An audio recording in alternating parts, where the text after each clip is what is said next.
A little squabble. I don't know if you saw that sound bite. I read your op-ed piece, and I understand that the president gets very colloquial at times, but in your view, this is anything but a little squabble. Yeah, Joe, I think what's interesting is that in your co-host for this hour, Tom Friedman, can tell you that I think it was almost 2 years ago to the week that Tom came back from Beijing, came to the West Wing of the White House, and we sat in my small office we called the War Room, just down from the Oval Office, and had this exact same discussion. China has been running an economic war. If I talked in CNBC at your conference last summer and the many times I've been on here, China's been running an economic war against the industrial democracies for now 20 years. And eventually, when the companies, as Tom laid out in his op-ed piece this week, when the companies stopped making money, people realized with Made in China 2025, One Belt, One Road, and Huawei's 5G rollout, this is a master plan to become an economic hegemon. This is why that 175 to 200-page contract wasn't really about the trade aspects of it. It really wasn't about how many soybeans they're going to buy, et cetera. The fundamental parts were to go into these deep verticals of state capitalism and demand transparency and accountability, to demand monitoring and enforcement. And that's why when the Chinese finally woke up, after 9 months of negotiating with President Trump and Bob Lighthizer, they refused and basically walked away from the deal because they understood that they've been running an economic war in this, that this is not a trade deal. This is a truce and an economic war, an armistice, so to speak, and that they weren't prepared to do it. And I think you've seen over the last 48 hours what their response has been in trying to jack up the hyper-nationalism. But as Tom Friedman ended his column, this is not a front-page business story. This is history in real time. It's the most significant thing that any president could possibly do. This cuts to the core of what the United States is going to be in the future and what our geostrategic relationship is going to be with China. Well, that sounds like when we talk about the stock market, we have analysts give us near-term, intermediate-term, and long-term projections.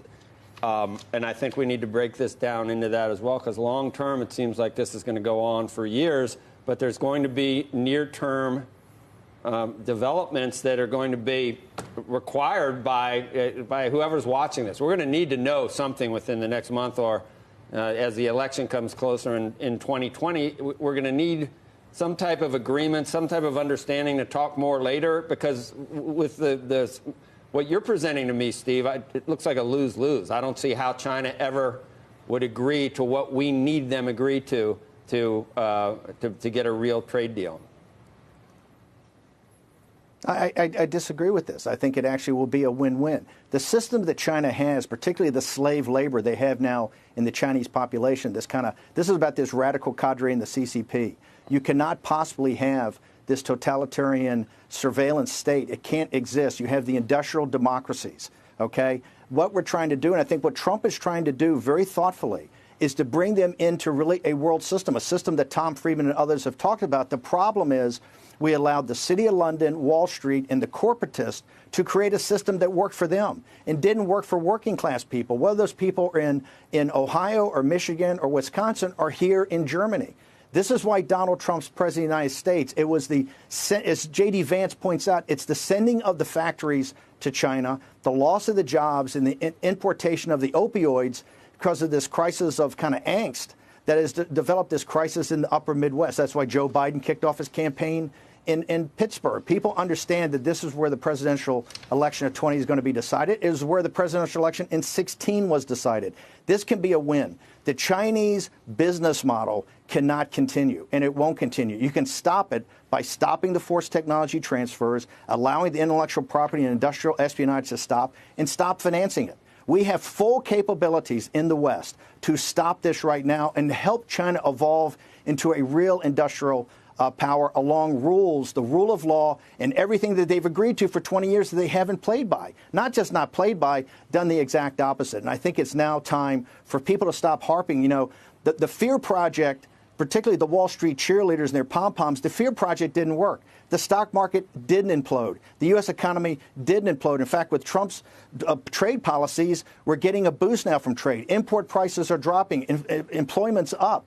So now they're going to go to the farmers. They're going to try the fear project by the Wall Street junta and the corporatists are going to try to take President Trump off of this very focused approach he has to really bring the world together in peace and prosperity. Steve, I guess my point about it being lose-lose, I don't know how we could expect China to agree to give up some of these core principles or advantages that allow them to compete in technology. As you point out, a lot of that has been through IP theft. So in your article, you say Germany, South Korea, Japan, if they were precluded from stealing the intellectual property, they'd be also-rans in a lot of these industries. What would cause them to agree to any type of, to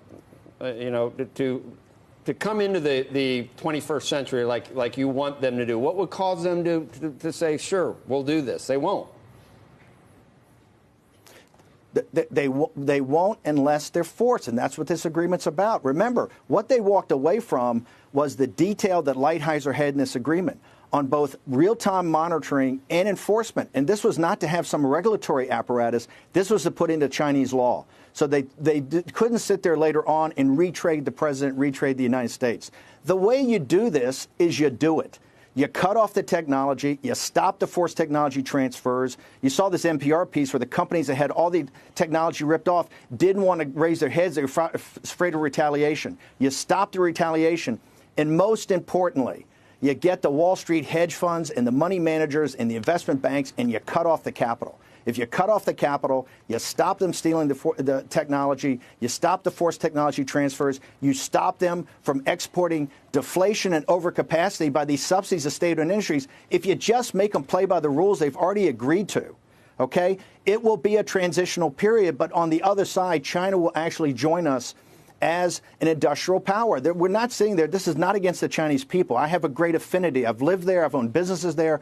This is about this radical cadre, the CCP, that has an unsustainable business model. It's incumbent upon us. We have all the cards. We have all the cards. And now that's what Donald Trump's showing immense leadership in trying to do this. It'd be very easy for him to sign some trade deal where they bought more soybeans and have the cheerleaders on Wall Street say, this is terrific, have the stock market go up for a moment, right? But what he's doing is looking at the long term. What people criticize him about, he doesn't have a strategic plan. He's got it. I think Tom Friedman understands it. He just wrote about it. This cuts to the core of what the world economy is going to be, and it plays to working class people, whether those people are in Germany, England, or in the United States. It's all being done in a very public way. And I think and I'll let Tom speak for himself, but his view is that maybe the diplomacy by tweet or talking so much that both sides can't save face, and it becomes, here we're seeing the nationalism rise on both sides. Tom, you think it might be better to do it behind the scenes? Yeah, I mean, I really agree with so much of what Steve said and wrote today, and have been saying this for a while. And the stakes of this moment, I think people don't fully appreciate, and I think that therefore the difficulty of this moment, I don't think people fully appreciate. Steve, give me your analysis of the politics. So I happen to believe China's misreading of Trump and America on this issue is actually one of the biggest intelligence failures of the Chinese government ever. And it was an avoidable failure because a lot of what you've been saying, I've been saying, I actually learned from the American business community in China. They actually flipped on this issue a couple of years ago. But I picked up the Washington Post today and I saw an article about how Republicans are now really breaking with the president, particularly from ag districts. Give me your analysis of the Republican politics on this issue and whether you think the president will be able to hold firm. Remember, Tom, when you came to the White House this time, 2 years ago, you come back from Beijing, we had this exact discussion. Yep. Remember, the biggest pressure the president's got is kind of from his allies. It's both the Republican free trader, and you can't have free trade when the system is half mercantilist and half free trade. That's what Trump's going after. And I think you're correct. The politics of this is that the Republicans have really put the most pressure on him. His allies on Wall Street have put the pressure on him, not understanding that this is the main thing. This is what it's about. This is going to set the world in one direction or the other for the next 20, 30, 40, or 50 years. And we've let this drift for so long with people that really didn't have their national interests in mind. They had their own self-interest in mind. That's why this is so important. I hate to say it. I would like to see a process started that you had, like in Mar-a-Lago, you had President Trump and President Xi more directly engaged. I think Li Hu, who's a reformer, and Lighthizer are fantastic as negotiators. I think this needs to be principles. I think it needs to be principles face-to-face. But I got to tell you, there is no chance Donald Trump backs down for this. I think he's looking at the good of people on a global basis. I don't see him backing down on this. I think he's going to set the framework for the 2020 election. This is as important as it gets, but I do agree with you. I think we need the leaders, and I think we need to take the heat down, and I think they need to get behind closed doors and start a process that's going to take a long time to take. This is not going to take place overnight. This is not going to take place at the G20. The differences here are too fundamental. Steve, what are you hearing from, you're over in Berlin now, what are you hearing from Europeans? Because they actually, this never should have been a story about us and China alone. This has always seemed to me a story of both the Europeans and our Asian allies. It is why I supported TPP and why I did oppose the steel and aluminum tariffs on Europe. I think we all needed to line up shoulder to shoulder on this. It should not be us alone, because if you talk to the Europeans, and I'm sure you have, they have the exact same problems we have. What are you hearing over there? What are they saying about our strategy? See, but I think Trump's strategy here is working. These bilateral deals with Korea, increased defense spending, a bilateral deal with Japan, now a bilateral deal is going to get into with the EU. It's here in Germany. Their business model of advanced precision manufacturing is what's going to be gutted first. Yeah. They are at the tip of the spear. When you look at Made in China 2025, it's the great, you mentioned in your article, KUKA, the great robotics company, is the centerpiece that they've taken. It's Germany's business model. When I talk to both politicians, think tank people, and business people, they understand the storm is right over the horizon. They're going to be the tip of the spear. They're really going to be, I think, the first industrial power that's really gutted. And the Europeans understand, but you got to remember something. The EU were just like Hillary Clinton and these people. The elites in our country, Tom, and you know this, they thought the rise of China on this business model of China was like the second law of thermodynamics. It was some physical reality we just had to accept. Thucydides' trap says we're the declining power. They're the rising power. What Donald Trump said is you've got it wrong. We're not only rising power, we're the dominant power, and we're going to reform the world along lines of free market democratic capitalism. And here's how it's going to be. You've got to break, you've got to lance the boil. And that's what Donald Trump is doing right now. I think our European allies are going to come around. I think they're going to individually come around to this because I think they see the wisdom and the toughness of what Trump's doing. Steve, it's always been clear to me the Chinese wanted to negotiate with Mnuchin and not Lighthizer. Because I think Lighthizer is someone who knows every carpet the Chinese have sold us over the last 30 years. How do you think that will play out in the administration? I think you're dead spot on. I think Bob Light, I look at President Trump from my M&A days at Goldman Sachs, Trump is like the chairman, CEO of the company in a massive bet-the-company M&A, and Lighthizer is the Skadden-Arps partner. That's your deal lawyer. Bob Lighthizer, there's no gap between Lighthizer and President Trump. Lighthizer is the guy that does the execution. That contract, when people actually end up seeing it, I think we'll see how thoughtful it is, how well crafted it is, how it actually works for the Chinese. It takes care of a lot of their corruption issues. This is about transparency. It's about accountability. It's about real-time monitoring, and it's about enforcement. What Lighthizer did with Li Hu, and Li Hu, people should understand, is also one of the greatest men in the world, I think. He's a reformer in China. He understands what has to happen to their system. These two have worked together for 9 months. It was the hawks. It was after the Belt Road Initiative Forum in China, when the hawks like Wang Qishan and others got around Xi and said, hey, why do we need the Americans? We got to toughen. This is nothing more than a port treaty from the 19th century. This is what started the 200 years of humiliation. We have to shut this down now. So that red line they sent around was basically say, we're not going to take any of the things that Lighthizer and Li Hu have negotiated for 9 months, the basic architecture of the deal. That's why this is a defining moment. And every president beforehand, Clinton, Bush, and Obama, have all blinked. Trump didn't blink. He could have cut a deal that made him look like a hero. He said, we're not doing this. We're not going to be retraded. This is what I need. Lighthizer, you told me you're going to get this. Let's just power through this. I want to talk about lancing the boil, Steve.